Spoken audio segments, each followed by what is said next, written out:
Last हमने 39th page complete किया था। यहाँ पे हमने सप्त धातु, सप्त द्रव्य, सप्तगण ये सब कंपाइल करके पढ़ा था। अभी हम आगे मूव ऑन करेंगे पेज नंबर 40 पे। यहाँ पे बात आ रही है हमारे महाकषाय की। तो चरक ने भ्रष्ट मृत्तिका का वर्णन कहाँ किया है? पुरीश विरजनीय में किया है, पुरीश विरजनीय में। ठीक है। और हमारा जम्बू पत्र, आम्रपल्लव, लाजा, मृत्तिका और अनार का वर्णन कहाँ है? छर्दी निग्रहण में है। ठीक है, छर्दी निग्रहण में। देखो जम्बू पत्र, आम्रपल्लव ये कैसे हैं? खुशबू वाले हैं। अनार जो है वो खुशबू वाला है। ठीक है। और हमारा लाजा जो है, लाजा बहुत अच्छा छर्दी निग्रहण है। कभी ट्रेवलिंग में किसी को दिक्कत होता हो तो लाजा का पानी में उसको मिलाकर बार बार उसको पीते रहने से छर्दी नहीं होती। उसी तरह से मृत्तिका भी है। यहाँ पे भ्रष्ट मृत्तिका, मृत्तिका और मृत कपाल का भी कंपैरिजन साथ साथ में हो जाएगा। ठीक है। मृत्तिका जो है वो छर्दी निग्रहण में आ गई। फिर नेक्स्ट हमारा गैरिक और मृत्तिका का कपाल, मृत कपाल जो है वो शोणित स्थापन महाकषाय में है। ओके। नेक्स्ट हमारे पास क्या है? अशोक का वर्णन कहाँ है? अशोक का वर्णन है वेदना स्थापन में। बट अशोकारिष्ट हम कॉमनली कहाँ देते हैं? हेवी मेंस्ट्रुएशन में देते हैं। तो शोणित स्थापन में नहीं है। ठीक है, शोणित स्थापन में नहीं है। किसमें है? वेदना स्थापन में है। ओके। अर्जुन जो है उसका वर्णन उदर प्रश्मन में है। अर्जुन हम हृदय मानते हैं तो बट हृदय महाकषाय में इसका वर्णन नहीं है। ये यहाँ पे हमारा महाकषाय वाला पोर्शन कंप्लीट होता है। इसके बाद ये कह रहे हैं कर्णक्षेत्र के लक्षण बताएंगे। तो सुश्रुताचार्य क्या कहते हैं? कर्णक्षेत्र के लक्षण में अतिक्षेद, अतिक्षेद उसमें होता है। और बाकी संहिताओं में कर्णक्षेत्र के लिए क्या कहा है? वेणु घोषोपमम सुनना। ठीक है, मतलब कि वेणु कैसा? बांस में जो घोष उत्पन्न होता है उसी की तरह कर्णक्षेत्र में, कर्णक्षेत्र वाले व्यक्ति को सुनाई देता है। इसमें डोमिनेंस किसकी बताई है? बाकी आचार्यों ने वात और पित्त की, और आचार्य सुश्रुत ने भी वात और पित्त की डोमिनेंस बताई है। ये रहा कर्णक्षेत्र के बारे में। ग्रहिणी के लिए जो है आचार्य सुश्रुत का आता है, वहां पे पूर्व रूप के अंदर कर्णक्षेत्र एक लक्षण लिखा है। ठीक है, ग्रहिणी के पूर्व रूप में कर्णक्षेत्र एक लक्षण आता है। बाकी कर्णक्षेत्र डिजीज में सुश्रुत आचार्य कहते हैं अतिक्षेत्र इसमें रहता है, और बाकी आचार्य कहते हैं वेणु घोष उपमम सुनना। ठीक है, कान में कैसा सुनाई देता है? वेणु घोष की तरह सुनाई देता है। नेक्स्ट हम आते हैं कर्णनाद पे। अब कर्णनाद के लिए क्या लिखा है? उसमें भी कुछ सुनाई देगा। तो सुश्रुत कहते हैं शृणोति शब्दान विविधान, अलग अलग शब्द सुनाई देते हैं। उन्होंने स्पेसिफाई नहीं किया है कौन से शब्द सुनाई देते हैं, बट विविध प्रकार के शब्द जो है वो सुनाई देते हैं। अन्यत्र क्या कहते हैं? भेरी मृदंग शंखानाम, भेरी मृदंग शंखानाम, ये इस तरह के वाद्य यंत्र शंख, मृदंग, भेरी ये सब जो है सुनाई देते हैं। और कैसा है ये? वातज जो है इसको बताया है, कर्णनाद को वातज अन्य आचार्यों ने बताया है। नेक्स्ट हमारे पास आते हैं हिक्का के लक्षण। तो हिक्का के लक्षणों में क्या क्या कहा है? सर्वगात्र प्रकंपनी, सारे गात्रों को हिला दे, कंपवा दे, वो कौन सी है? महाहिक्का है। ठीक है, महाहिक्का है। विप्लुताक्ष, जिसमें आंखें भर आए, वो है व्यपेता, वो है व्यपेता हिक्का। और छिन्न श्वास में भी ये विप्लुताक्ष लक्षण मिलता है। हिक्का के कॉन्टेक्स्ट में बात करें तो व्यपेता हिक्का में है। सद्य प्राणहर, सद्य प्राण को वही हरे कि जो बहुत ज्यादा बलवान है, वो है हमारी महाहिक्का। ठीक है, महा नाम में ही महा है इसका। ठीक है, हिक्का में भी सबसे बड़ी हिक्का है महाहिक्का। प्राण अंत की, प्राणों का अंत करके ही मानेगी है गंभीरा हिक्का। अंदर से वो जो आ रही है, ऐसे इसको याद कर लो, अंदर से गंभीर जगह से जो आ रही है वो क्या करेगी? प्राणों का अंत करेगी, ये है हमारी गंभीरा हिक्का। प्राणों उपरोधनी, प्राणों का अंत नहीं कर रही है बट प्राणों का उपरोध कर रही है, डिफिकल्टी ला रही है हमारे नॉर्मल फंक्शन में। वो कौन सी है? व्यपेता हिक्का है, व्यपेता हिक्का। तो व्यपेता हिक्का के लिए दो चीजें आ गई, प्राणोपरोधनी है और विप्लुताक्ष है। प्राणोपरोधनी है और विप्लुताक्ष है। ये हमारा हिक्का वाला पोर्शन कंप्लीट हो गया। नेक्स्ट यहाँ पे आ रही हैं कबूतर वाला कूजन जो है, ये कंपेयर किया है।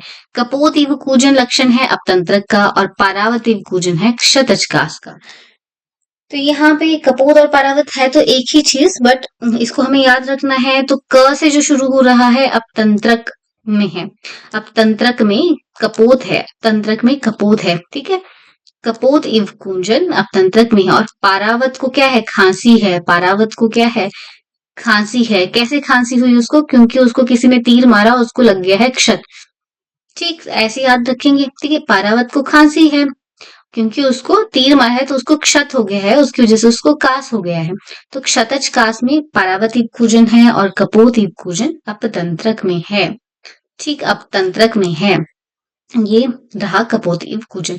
इसके अलावा कुछ टर्म्स आती हैं, प्रतत कंठ कूजनम, ये सम सन्निपातिक ज्वर में रहता है कि वो बार बार क्या है ऐसे वो पेन की वजह से आवाज करता रहेगा, प्रतत कंठ कूजनम। और एक और चीज है कुच्चते कपोतवत, कुच्चते कपोतवत, कबूतर की तरह वो कूजन करता रहेगा, ये भी ग्रह रोग में है। बच्चा जो है वो आवाज निकालता रहेगा कबूतर की तरह, तो ये भी किसमें है, ग्रह रोग में है, याद रहेगा।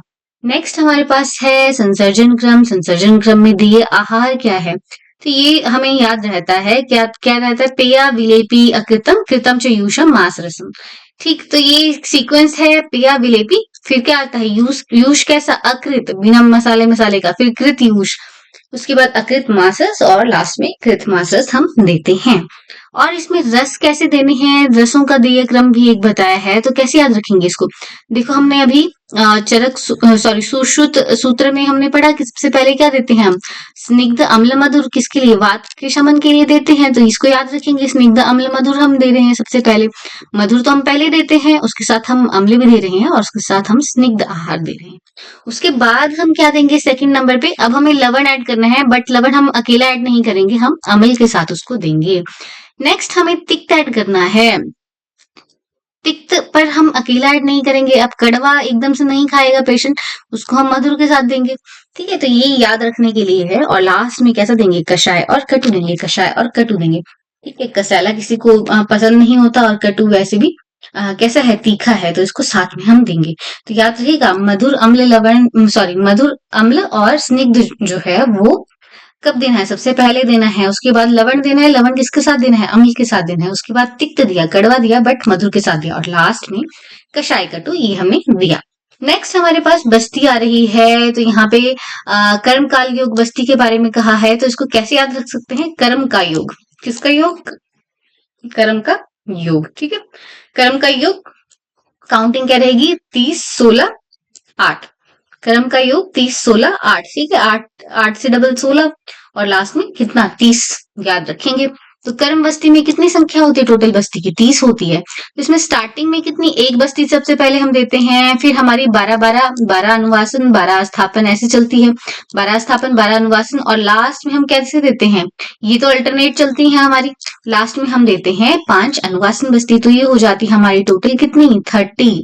इसी तरह से हमारी काली बस्ती जो है वो 16 रहती है, तो 16 हमने कंप्लीट करनी है, एक हम स्टार्टिंग में देंगे, ठीक है, फिर हम अल्टरनेट चलाएंगे, तो अल्टरनेट कितने चलेंगे, 6 + 6, और लास्ट में हमारी अनुवासन बस्ती 3 रहेंगी, तो ये टोटल कितनी हो जाएंगी, 16 हो जाएंगी। नेक्स्ट हमारी योग बस्ती रहेगी, तो योग बस्ती में क्या है, पहले हम एक अनुवासन देंगे, अब इसमें तो सिर्फ 8 ही है, तो 3 हमारी एक एक एक अल्टरनेट करके चलेगी, पहले नीरू फिर अनुवासन, पहले नीरू फिर अनुवासन, पहले नीरू फिर अनुवासन, ऐसी हमारी 3 ये बस्तियां चलेंगी, और लास्ट में हमें एक क्या देनी है, अनुवासन बस्ती देनी है। ठीक, एक अनुवासन बस्ती देनी है, और ये हो जाएंगी हमारी टोटल 8। समझ गए कॉन्सेप्ट, तो ये रही कर्म काल योग बस्ती, कर्म का योग। तो आचार्य वाग्भट जो है यहाँ पे काल बस्ती में कितनी मानते हैं, 15 ही मानते हैं, केवल कितनी मानते हैं, 15 जो है वो टोटल बस्ती मानते हैं।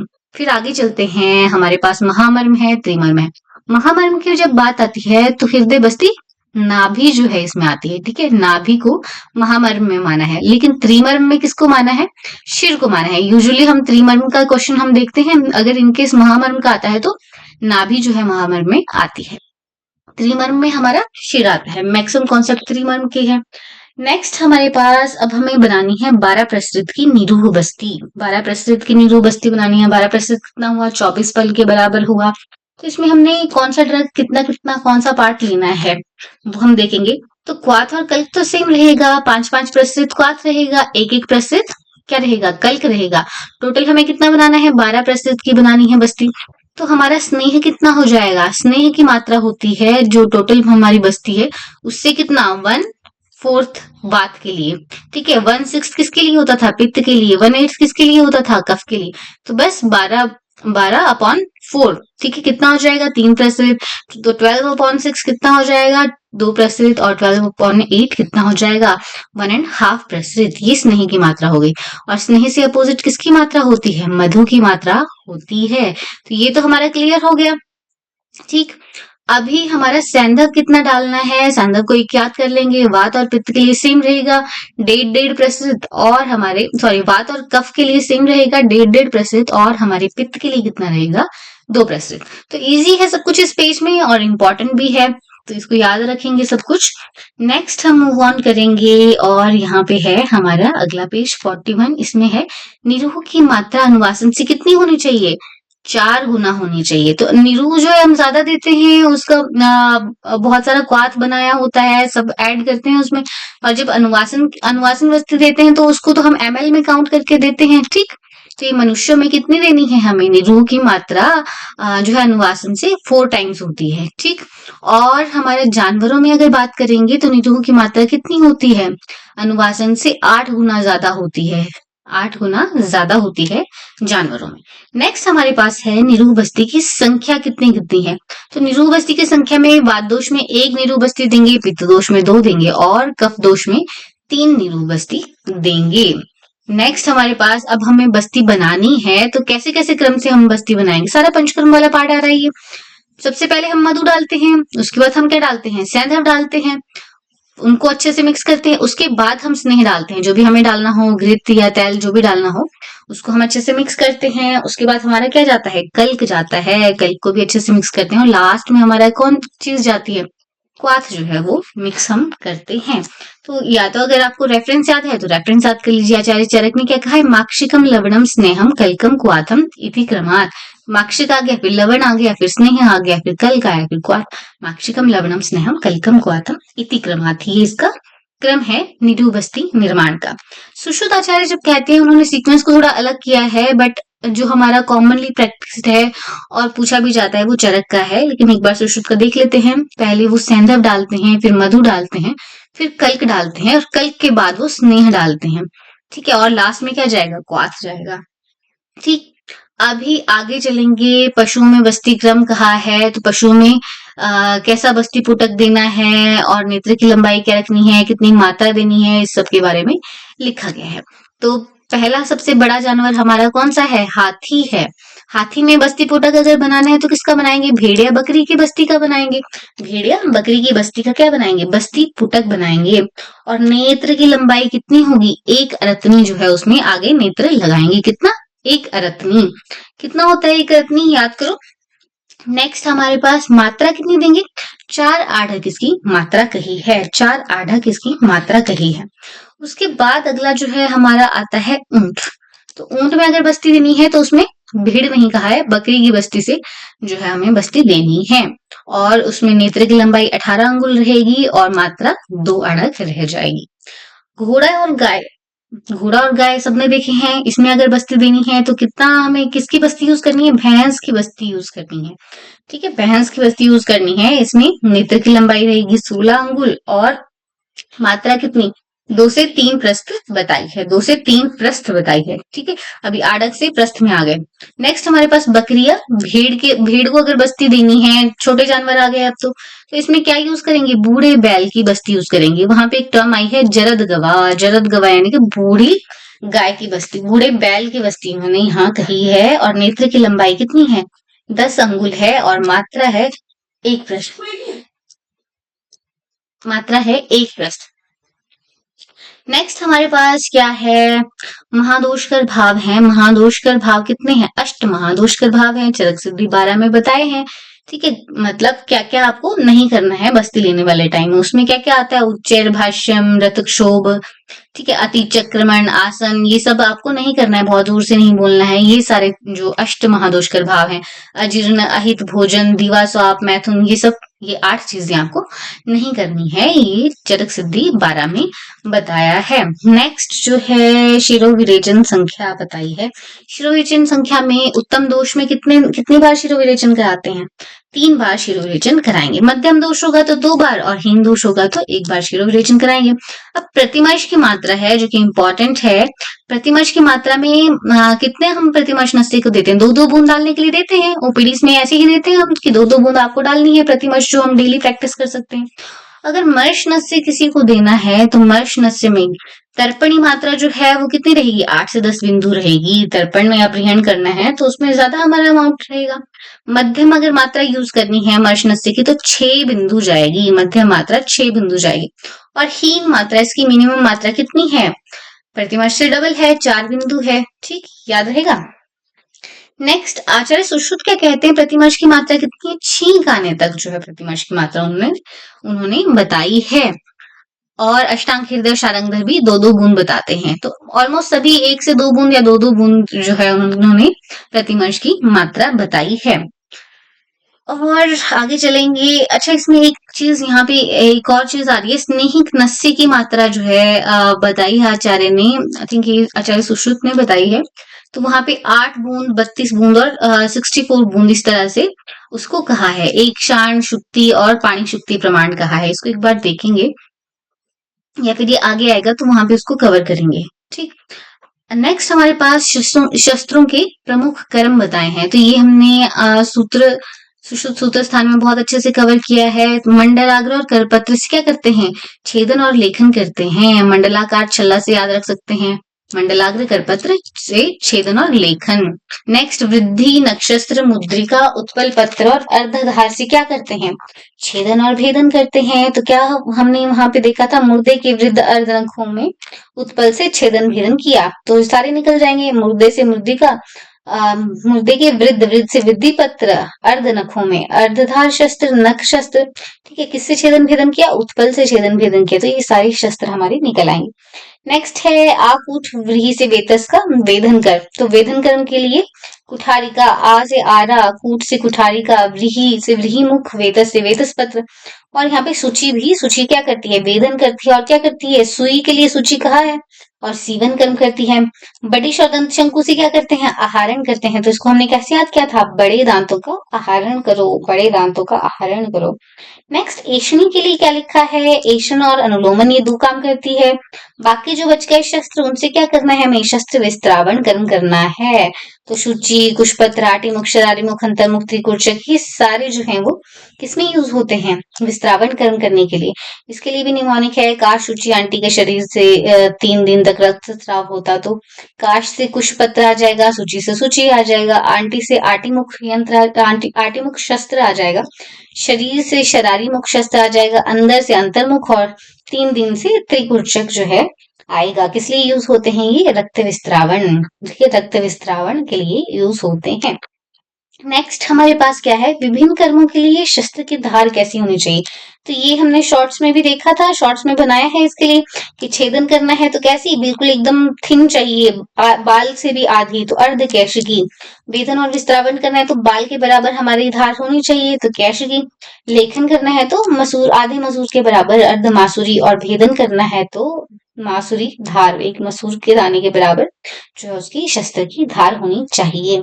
नेक्स्ट, शस्त्रों की लंबाई यहाँ पे कही है। मुद्रिका शस्त्र के लिए क्या कहा है?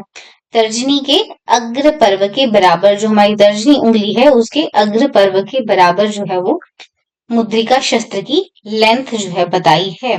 इसके आगे बाकी शस्त्रों की लेंथ भी बताई है, एक बार इनको देख लेंगे, कल रिवाइज कर लेंगे दोबारा। नक्षत्र और एषणी के लिए क्या कहा है? 8 अंगुल जो है इसकी लेंथ है। शरारी मुख के लिए क्या कहा है? 10 अंगुल इसकी लेंथ है।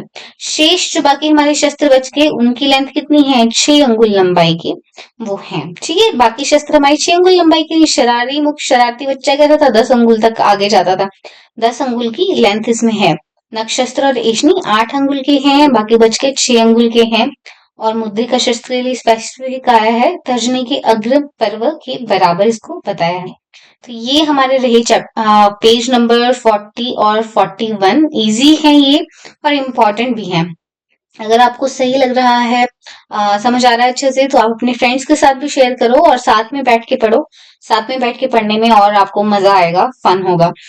तो अभी देखते हैं, एक बार क्विक रिकैप करते हैं। चरक में भ्रष्टमित्रिका का वर्णन कहाँ किया है? पूरी रजनी महाकषाय में किया है। मृत्तिका का वर्णन छर्दिनी ग्रहण में। बाकी जो हमारे हैं वो खुशबू वाले प्लांट हैं, जम्बू, आम्रपल्लव, अनार, ठीक है, और लाजा है इसमें। गैरिक और मृत्तिका का कपाल का वर्णन कहाँ है? शोणित स्थापन में है, ठीक है। ब्लड कहीं भी ब्लड को क्या कर रहा है? स्थापन है, ये कर रहा है ब्लड की।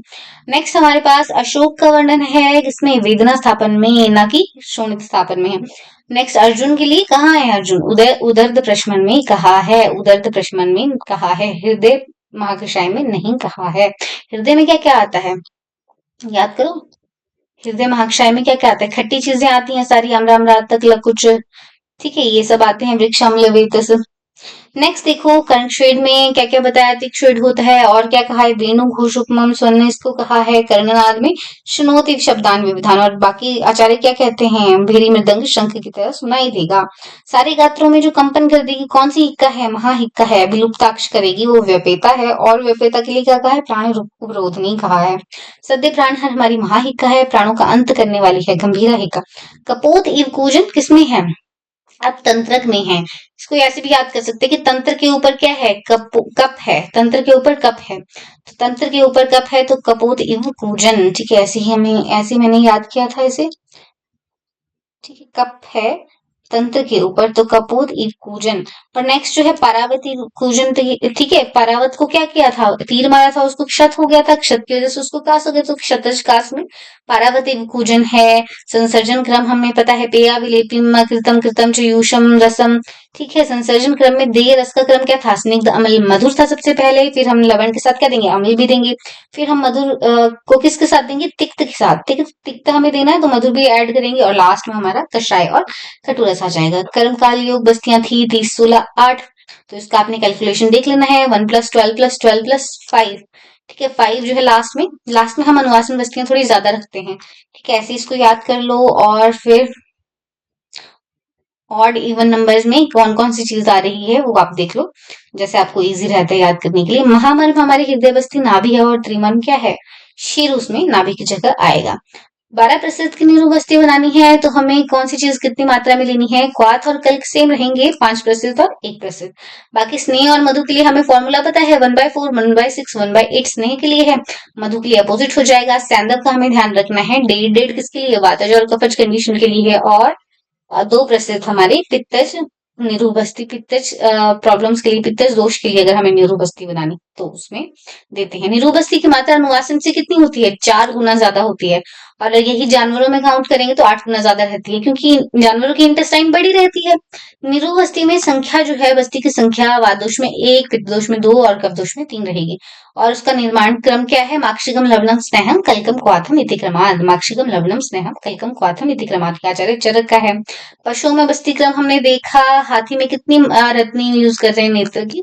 1 रत्नी नेत्र की लंबाई जो है हम यूज कर रहे हैं। मात्रा कितनी है? 4 अडक है। भेड़ बकरी की बस्ती से हम बस्ती देते हैं। ऊंट में बकरी की बस्ती से देते हैं, 18 अंगुल नेत्र की लंबाई है, 2 अडक की मात्रा है।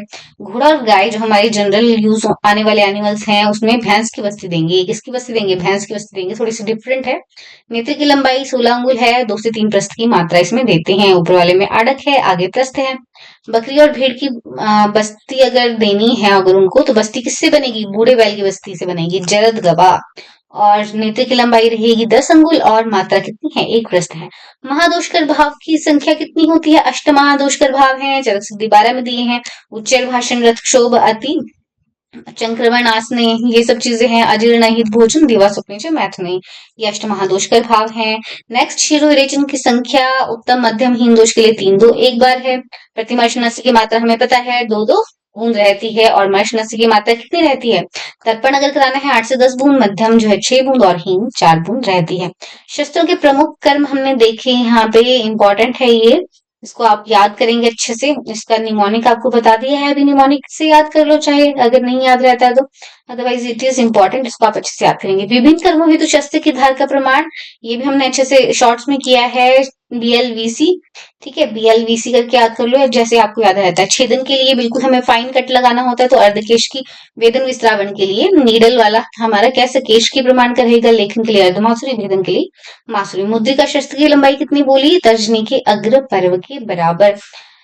अच्छा, शस्त्रों के प्रमुख कर्म में मंडलाग्र और करपत्र छेदन लेखन करते हैं, मंडलाकार चला और मुर्दे की वृद्ध अर्धनखों में उत्पल से छेदन भेदन किया। तो छेदन भेदन किसमें? मुर्दे से मुद्रिका, मुर्दे के वृद्ध वृद्धि पत्र, नक्षत्र, अर्धधार और उत्पल पत्र। और क्या था? आकुट व्रीहि से वेतस का वेदन करो। तो आरा, कुठारी का, व्रीहिमुख, वेतस पत्र, सूची, इनसे वेदन करना है। बड़े दांतों का क्या किया? आहरण किया, बड़ी बड़ी स्वर दंत शंकु आहरण। एषणी से अनुलोमन किया है हमने और एषण किया है। बाकी शस्त्रों से हमने क्या करना है? शस्त्र विस्त्रावन कर्म करना है। ठीक है, ये 41 पेज नंबर तक हमने कंप्लीट कर लिया, रिवाइज भी कर लिया। अगर आपको अच्छा लगता है तो आप अपने फ्रेंड्स के साथ भी शेयर करिए।